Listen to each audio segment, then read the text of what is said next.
1 minute ago, Diddy blackmails California senator with hot clip. Hot video goes viral. May 27, 2025, Washington, D.C. It began with a whisper, then a name, then a suitcase. David James hadn't been seen in over a decade, not since he vanished from the celebrity world bartender to billionaire's fixer to the famous. Now, in a gray suit and trembling hands, he stepped into the D.C. federal courthouse. He had something the world wasn't ready for. The courtroom was packed. Reporters leaned forward. Cameras clicked. America was watching. Across from him sat Sean Diddy Combs, the music mogul accused of racketeering, trafficking, and obstruction. He looked calm, controlled, but he didn't expect David. David spoke, calmly, clearly. In 2009, I delivered a black suitcase to a private party on Star Island. It had a hard drive.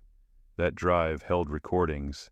Every room, every conversation, every secret. The judge raised an eyebrow. The gallery murmured. David continued.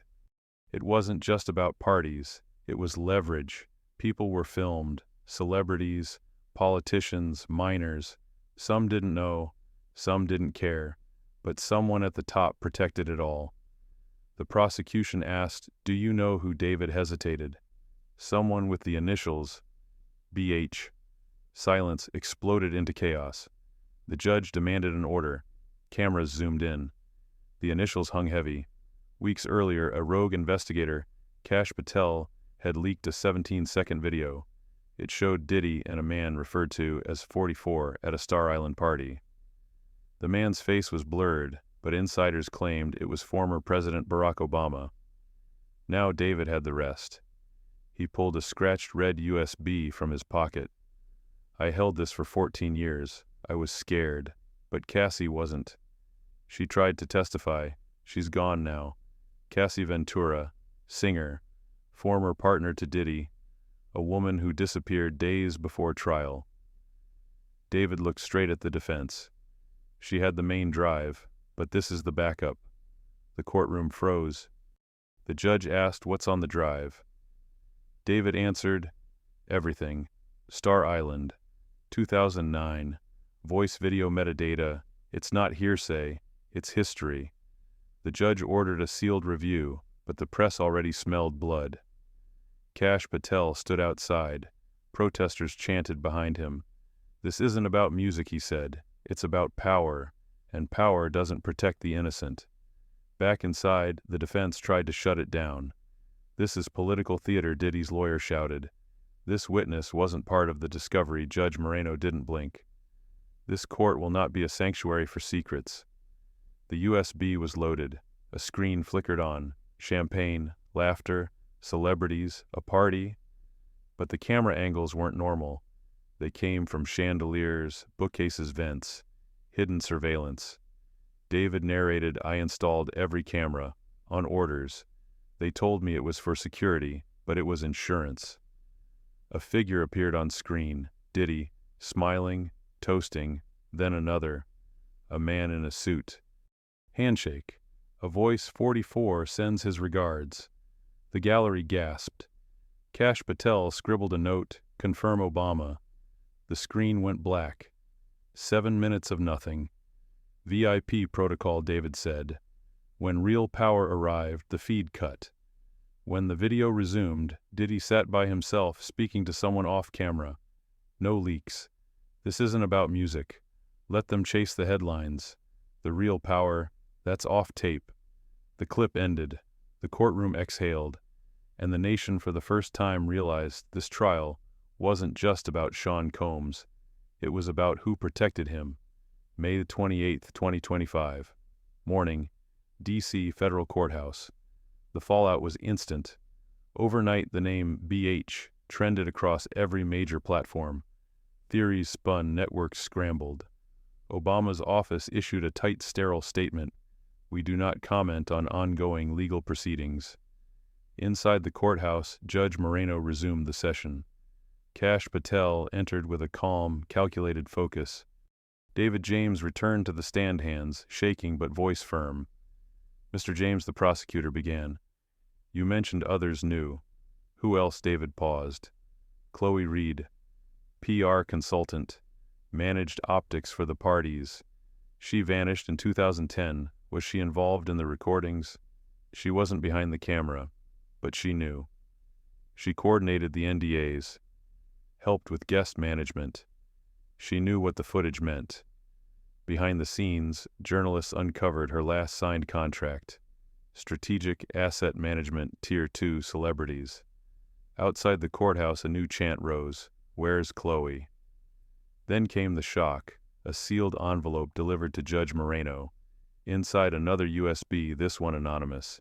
It contained audio, same party, same voices. But a new one emerged. Voice 1. She'll comply. It's in the contract. Voice 2. We control distribution. If she breaks protocol, BH will shut it down. Gasps filled the courtroom. Kash Patel's notes now bore 2 circles, BH and Strategic Comm. Meanwhile, CNN aired a primetime special attempting to redirect blame. The anchor suggested the tapes were a Republican hit job, but they included a telling line. Strategic directives bearing initials BH appear in unrelated federal logs. That detail hadn't been made public. Kash's eyes narrowed. The leak came from inside. During recess, David whispered to Kash, "There's someone else. Manny, audio tech. He recorded everything." Within hours, Manny was found alive, but terrified. He handed over his own copy of footage. Audio matched David's tapes. One file, time-stamped 3:02 a.m., captured a whispered exchange. Bo was briefed. 44 knows. Keep it in orbit. Bo was Obama's known inner circle code name. Orbit was used in internal FBI jargon for black files. By evening, the courtroom heard Cassie's pre-recorded voice. "If I disappear, it wasn't my choice. Ask them about the second hard drive." Her message ended with silence. Kash looked at David. The vault. David nodded. Capricorn Clark, photographer. She kept the negatives. A beat passed. She's in hiding. Morocco, I think. Kash turned to his assistant. Contact Interpol. Just then another file surfaced. A body pulled from the Potomac. No ID but matching Chloe Reed's tattoo. The gallery fell into stunned silence. By the next morning, Kash stood before Congress. A closed-door committee began under the title Tiered Asset Influence and Cultural Suppression Framework. Meanwhile, True Light Holdings' internal email leaked. It named Cassie as keyholder and Chloe Reed as logistics. The final, unredacted line sealed it. 44 approved Tier 2 expansion. Cassie swore keyholder. BH swore admin. The judge halted open hearings. The trial was no longer just legal, it was federal, and possibly historic. May 30th, 2025. Undisclosed FBI vault facility. David James sat alone. Fluorescent lights buzzed above him. In front of him, an agent slid a familiar object across the table, a red USB drive. "Is this it?" the agent asked. David nodded. "One of them." The vault team had duplicated the contents. The FBI, NSA, and DOJ now had full access. What they found pushed the case into uncharted territory. Inside were over 600 files, videos, audio contracts, and internal memos, and metadata, thousands of timestamps, tracing back to May 2006. The tapes were sorted into categories: social, VIP, private, and redline. Redline held the worst. On May 30th, Kash Patel received a call. A DOJ handler whispered, "Prepare your statement. It's not just Diddy, it's tiring." Kash read the document that followed. It referenced Tier 1 Override Authority, a term reserved for matters threatening national security. Back in the vault, analysts isolated key footage. One file labeled Redline 009 showed a masked technician in a control room narrating. All feeds rerouted. Tier 1 asset on site. Protocol 44 active. Per BH instructions. Another showed Cassie speaking directly into a bathroom mirror. "If this is found, protect Chloe. They know about the senator. Don't trust anything labeled strategic holdings. BH uses it as a shell. She placed a small black notebook behind a vent. Hours later, that notebook was recovered.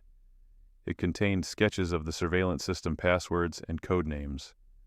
One page listed names under two columns, Loyal and Expose. Under Expose, Gina Chloe Manny, 44, and BH. Then on June 1, 2025, the Department of Justice issued sealed subpoenas to Barack H. Obama, alias BH Strategic Holdings, LLC, former White House staffer codenamed Bo, True Light Holdings, Sean Diddy Combs. A media blackout followed, but Reddit, 4chan, and X exploded with theories. Cassie was the key trended. Protesters held signs outside federal buildings. One read, "Tiered assets, tiered lies." Meanwhile, a whistleblower inside the NSA anonymously uploaded file, Index 038, Asset Handover Checklist. It showed Cassie listed as Class 4 compliance, with a review by BH in 2010. That same day, the CIA issued a rare statement, no comment on active internal reviews. Then came the biggest break. Interpol contacted Cash. Capricorn Clark, the photographer, was located. She agreed to testify, but only with full immunity and extraction. On June 2nd, she landed at Dulles under federal protection. In a private session, she handed over 36 negatives, still shots from parties showing hidden microphones, infrared beams, and body doubles. One image showed Cassie exchanging a small silver case with Chloe. Clark said, "That was the second drive. Chloe had it last." Court resumed that afternoon. David returned to the stand. Judge Moreno permitted the red line category to be sealed, but summarized by the DOJ. This court recognizes that material has implications for state security. However, elements relevant to criminal proceedings will be disclosed. The gallery sat in tense silence. A DOJ attorney rose. "We confirm the existence of material corroborating witness testimony. These include digital recordings of criminal acts, unauthorized surveillance, and statements from individuals formerly holding executive office." Diddy's lawyers erupted. "This is madness, political sabotage." Judge Moreno banged the gavel. "Order." Outside, CNN reluctantly confirmed, "A former president is under a sealed subpoena." That night, a new video leaked anonymously to an offshore site. It showed a dimly lit room. Cassie sat with Chloe. She whispered, "They used us, but we documented everything. If you're watching this, tell Cash, tell David. The code is 38 Fem." The message ended with a close-up of a code tattooed on Cassie's wrist, 38 Fem. The internet broke, and Cash Patel looked at the screen and whispered, she knew the end game. June 3, 2025. DOJ Secure Interrogation Wing, Washington, D.C. Cassie's code had opened the gates. The 38 Fem protocol, an internal file buried deep within a compromised NSA storage cluster, was real. FBI cyber forensics, following the tattoo clue, decrypted a buried sublayer in the redline folder. The file was dense encrypted, using a cipher only top-level federal analysts could crack. The contents changed everything. 38 Fem was not a person. It was an operation. A full-fledged psychological compliance framework used on selected female assets, most of them tied to media entertainment and political image projects. Cassie, Mia, Chloe, and even lesser-known victims like Gina had been categorized as IV, PSA informational vectors, public sentiment actuators. Inside the file was a branching directive tree. Phase 1 induction, leverage opportunity stardom, career mentorship. Phase 2 compliance. Introduce surveillance medical intervention, Depot Provera logs attached. Phase 3 conversion. Involve in classified image management ops, frequent narcotic emotional reset protocols. Phase 4 extraction, asset discarded or neutralized upon threat to Tier 1 awareness. Attached logs identified strategic holdings and True Light holdings, as financial and operational arms of the program. The final instruction noted BH to review all conversions quarterly. Manny confirmed his audio logs captured references to 38 Fem from Diddy, but also from a figure nicknamed Number 4. Capricorn Clark's negatives were processed under tight surveillance. Several images now confirm overlaps between high-level government security staff and party attendees at events dubbed synchronization retreats. One particularly damning image showed Chloe wired with an earpiece standing next to a senator from California. The DOJ's sealed report cited the convergence of entertainment influence ops and political blackmail. In it, Kash Patel was listed as Special Counsel Liaison. His role had escalated. Court reconvened under partial blackout. Testimony resumed. Capricorn Clark took the stand. Under oath, she described photographing events for PR compliance archives and being instructed to obscure certain VIPs using post-edit filters. Some people weren't meant to exist in the final product, she said. Prosecutors presented a digitally watermarked video, Redline 0201, Cassie post-assault documenting injuries in a mirror, her voice barely a whisper. If anything happens to me, check the mirrors. They record. Clark validated, I helped install those cameras. The gallery was in shock. The following day, Chloe Reed's body was officially identified through dental records. A second flash drive was recovered from her belongings, stored in a cosmetics bag with a tag marked Fem02. David reviewed the contents in a sealed chamber. The footage showed Diddy confessing to blackmailing executives with footage from synchronization retreats. They play ball or we cut the feed, BH said to press if they resist. The judge allowed partial public summary. Defendant exploited surveillance footage for coercion. Ties to federal contractors confirmed. CNN's tone changed. Anchors once dismissive now echoed the calls for a federal review. On June 5th, an emergency session of the House Judiciary Committee opened a probe. Protocol 38 Fem and strategic exploitation of entertainment assets. Diddy's defense collapsed. They filed for mistrial citing bias, denied. Outside protests grew. Signs read, She warned us, mirror justice and no more silent stars. In the final moments of court that week, Cassie's voice echoed one last time. They taught us how to be invisible, but not anymore. June 6, 2025. Capitol Hill, Washington, D.C. C-SPAN's feed cut in as Representative Linda Santiago slammed the gavel. The Committee on Strategic Oversight and National Integrity is now in session. Cameras focused on the packed chamber. Behind closed doors, testimony was already underway. Kash Patel, now granted provisional investigative immunity, prepared to speak. We have evidence of a sanctioned operation, he said, where private citizens were used as tools of influence. 38 Fem was not a rogue, it was systemic. The committee gasped. What had started as a celebrity scandal was now national policy. The first exhibit shown was a transcript between two contractors.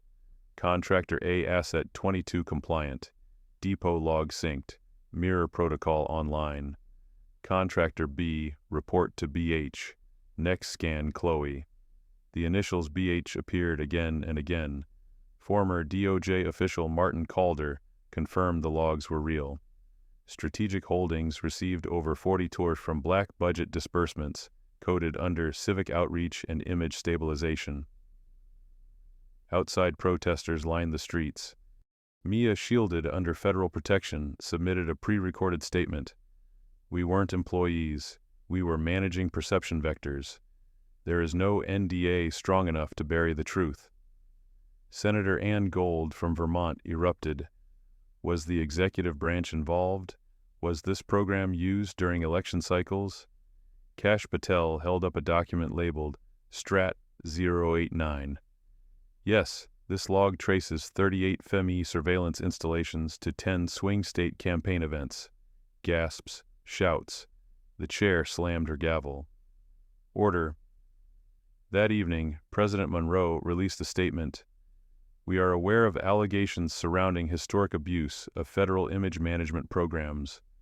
A full internal audit has begun. Meanwhile, investigative journalist Sonia Liang aired a segment on WNN revealing that True Light Holdings also managed PR contracts for the Obama Foundation, Hillary PAC, and two media conglomerates.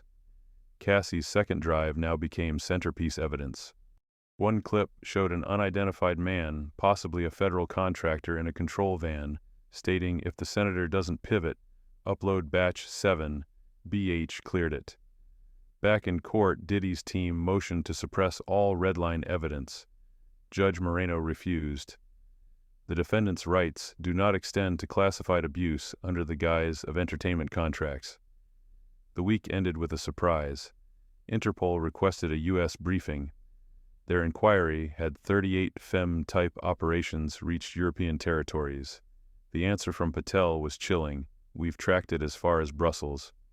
By week's end, hashtags trended worldwide. Justice for Cassie, Chuck Fem Protocol. Mirror State. Outside the Capitol, a memorial for Chloe Reed appeared overnight. A message carved into stone read, "In memory of those who saw too much and were heard too late." June 10, 2025. U.S. Capitol Complex, Washington, D.C. It began in silence. A closed-door session convened by the Federal Cultural Security Review Committee. 17 members. 3 former intelligence directors. 1 survivor. Kash Patel sat at the center. In front of him, a leather-bound report titled Operation Fallout Cultural Asset Containment and Tier 2 Influence Chains. It was stamped Clearance Black Scope.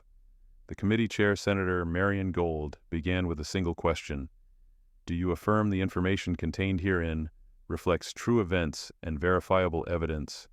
I do, Kash replied. Next to him, David James handed over a final flash drive. One word on the label, unbroken. Inside the evidence room, the drive contained full synchronization logs of redline footage, contracts co-signed by Strategic Holdings and 2 cabinet-level officials from 2009, audio files from Chloe Reed's burner phone, email chains involving BH, corroborated by internal audit logs at the NSA. The most damning file was a hidden .wav clip recorded in 2011, Voice 1. Once Tier 2 bonds, they won't talk. Not unless the mirrors break. Voice 2. And if they do? Voice 1, then BH signs the directive. Wipe the archive. A digital timestamp confirmed the location, a strategic comm debriefing room. Voice print analysis matched to an aide under the Obama administration. June 12, 2025, Public Disclosure Day. Cassie Ventura's pre-recorded final statement was authorized for broadcast. Networks across the U.S. aired it simultaneously. Her face, tired but resolute, filled the screen. This isn't just about what happened to me. It's about what they built, and how they used us to protect it. I speak now because too many voices have gone missing. Mia, Chloe, Gina, even David. They were never meant to make it here, but we did. For 9 minutes she exposed the layers of control, shame, and fear. She named executives, politicians. She referenced the mirrored rooms, the reset injections, the whisper campaigns. Don't just arrest a man. Dismantle the machine. That night, Congress opened the Fallout Directive hearing. The stated goal: review and dismantle all legacy programs that merged intelligence operations with entertainment assets under any justification. Behind the glass, the Fallout Directive. Within 72 hours, over 43 sealed indictments were filed against public and private sector players. True Light Holdings was shut down. 17 surveillance contractors were subpoenaed. Former DOJ personnel were placed under investigation. 4 FBI staffers were suspended without pay. BH remained unconfirmed, but in the redacted FBI logs, one memo was made public. Per BH directive, Cassie Ventura moved to Tier 1 observation protocol. Engage only via optical relay. Do not intercept directly. Status threat level Delta. June 15th, the leverage leak. A whistleblower from within Strategic Comm released a cache of 9,000 files, dubbed the leverage leak. It revealed how celebrity scandals were curated and managed to redirect public sentiment during political crises. Key revelations: Britney Spears' 2007 breakdown coincided with a leaked counter-terror op in Yemen. A 2012 awards show incident involving Kanye West was intentionally exploited to bury a failed sanctions vote. Diddy parties were categorized as Tier 2 distraction nodes in at least 14 internal memos. Capricorn Clark, the archive keeper. Clark, now under federal protection, revealed she had digitized over 800 negatives from 2007 to 2011. Her encrypted gallery was titled "They Made Us Watch." Among the images, senators at massed events, celebrities in drugged stupors beside classified file folders, a smiling Chloe Reed with a timestamp that contradicted her reported disappearance date. "They erased timelines to rewrite guilt," she said. June 20th, fallout reaches the Oval Office. President Elena Flores addressed the nation. The revelations of the past weeks are more than disgraceful. They represent a collapse in the firewall between governance and manipulation. We are launching a full federal overhaul of all strategic comms programs, effective immediately. Simultaneously, the Fallout Committee released a partial list of known directives: 44 RHO Tier 1-2 merge clearance authorization, 38 female asset conditioning framework, Glover cultural leverage vectors and realignment, Strata Rift celeb media timing for political cloak. Kash Patel responded outside the courthouse. They ran it like a playbook. Now the curtain's down. June 21st, Cassie's final act to 1. Final USB arrived by courier. It held Cassie walking into a mirrored room in 2011, placing a GoPro behind a flower vase. The timestamp matched the earliest redline entries. It was the first seed of exposure. Her voice over the footage: "I don't know who I'll be when this is over, but someone has to remember we tried." The room faded. Silence again. June 23, 2025. Aftermath. Thousands gathered across the country in candlelight vigils. Hashtag surged. Josh Fallout Directive. Josh Cassie Files. Josh Dismantle the Machine. CNN aired a primetime segment titled "The Invisible Years: How Fame Became a Weapon." Congress passed the Cultural Transparency and Influence Reform Act with 92% approval. Capricorn Clark opened a public exhibit, The Mirror Rooms, hosted at the Smithsonian. David James remained under protection. Mia's therapist published a book, Whispers in the Hall, documenting the trauma of Tier 2 compliance survivors. June 30th, 2025, Epilogue. Cassie's face appeared one final time. A tribute montage aired globally. Her voice closed it: "I didn't win, but I didn't disappear." In D.C., the last sealed room marked Redline was dismantled. Inside, a mirror cracked from end to end. Justice had a reflection now, and it stared back.